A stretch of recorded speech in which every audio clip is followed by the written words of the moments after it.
পারিনি যে ও কাজগুলো হয়তো আর কোনোদিন হবে না, ওই কাজগুলো আর কখনো হবে না। রেডিও নিয়ে কাজ, রেডিও নিয়ে ভাবনা, বা আমাদের স্বাধীন বাংলা বেতার কেন্দ্রের ইতিহাস রচনা, এসব কাজগুলো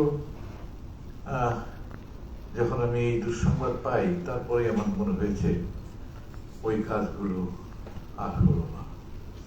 তো কিছু কিছু মানুষ আছে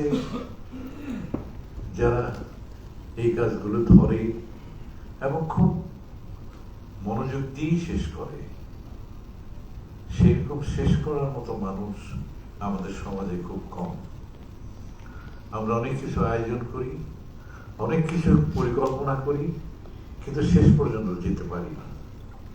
সুমন ছিল শেষ পর্যন্ত যাওয়ার মানুষ, কিন্তু শেষ পর্যন্ত যাওয়ার মানুষটি তার জীবনটা একেবারেই খুব সংক্ষিপ্ত করে চলে গেল,